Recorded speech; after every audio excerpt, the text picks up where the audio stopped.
cultural thing. I've been very interested in music all my life.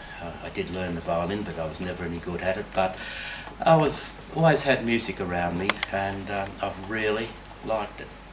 And some years ago now, when the Fiddle Club basically, shall I say, discovered John Anderson, discovered my grandfather's violins and mounted a concert, it was very, very clear then that they were very, very interested in supporting the Scottish way.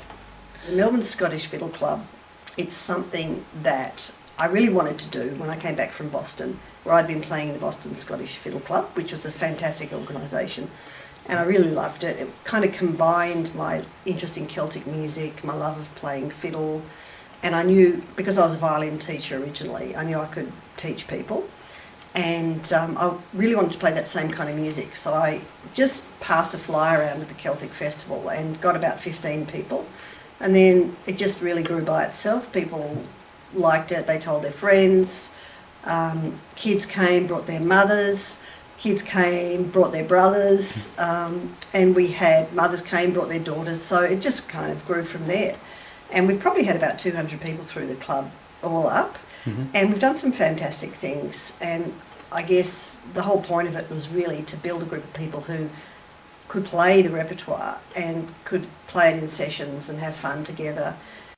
About 5 or 6 years ago, when the Scottish Fiddle Club discovered my grandfather's violins, Judy, I think, was called over to my aunt's place to play one of my grandfather's violins. And I think she was a little bit dubious about it at the time, you know, what's this going to be like? But anyway, it was my aunt's 80th birthday. She went over there and she played the violin, and I think she rather liked it, because she said, was there any more of them around? My aunt said, oh yeah, disappeared out the back room, and there was quite a few more out there. And as I have it, Judy then asked, well, is there any more of these violins around? And my aunt said, oh, you need to talk to Bill Sides about that. So almost immediately Judy rang me, said, I understand you know something about John Anderson violin. My maternal grandfather, he was born in the Shetlands, and he came out to Australia when he was very young, and like many Shetlanders, he had he loved fiddles. He was also, the other side of Shetlanders, he was a herring fisherman, and so when he wasn't fishing for herrings, I guess he was making violins. And he made, we believe, 5 in the Shetlands, and then he came out to Australia. He had met his wife-to-be in the Shetlands. She had come out to Australia a little while before, and she was actually a nurse down at Frankston. And so anyway, I think it was 10 days after he arrived in Australia, he married her, and he started working in the railways, which then was a very prestigious job, but it meant a lot of travel because he was what you would call a ganger, and so he was moved around various parts of Victoria. It was all in Victoria, and as near as we can tell, he was making violins in some horrendous conditions. Fiddle. This fiddle, Gus, is quite an interesting one for me. I learned to play on this violin, but it's actually my mother's violin, and it was one that my grandfather gave to her when she was very young, I think about 10 years of age or thereabouts, and she learned to play on it. She was actually a very accomplished player. It is actually number 10, and it was built in 1931. It's still in very good condition. It's had a lot of use, a lot of hard use, and at the fiddle concert, it's the one that Judy grabbed, so maybe maybe that says something, I don't know. But it certainly has got a very nice sound, and it has been well thought of by anybody who's ever touched it. There are several other violins around that are very, very similar age to this, and they all sound very, very similar. I think some people said it, there's sort of a melodic or a classical type of sound, whereas some of his later violins tended to be more folky, more strident, perhaps a little louder.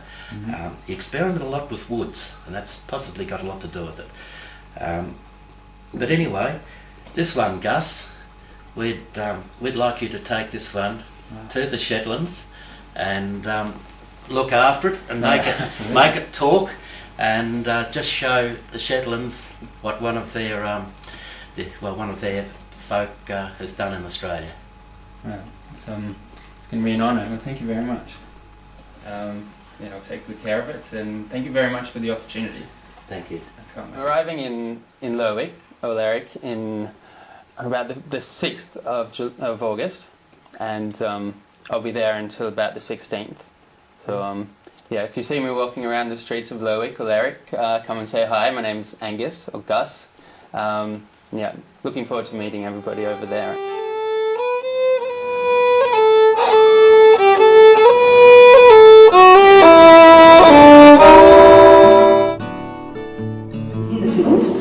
And we've got numbers ranging from number 10, which is one I'm playing, number 11, which is one Jim's playing, and I think number 42 is one little Matt's playing. Little Matt, do you want to hold it up? That Matt. I think that was the last fiddle that John Anderson made. We're going to start with a set of tunes called the Geyser's March, which is from Shetland, and the Wedding Reel, which I think is not. I'm going to feature that little fiddle, and little Matt's going to play a solo with his friend Big Matt, who's sitting beside him. And you can see them all hastily tuning the fiddles because they've been in cupboards for a long while, and some of them are reluctant to stay in tune. How many members of the Anderson descendant lot do we have here? Put your hands up. You're very welcome.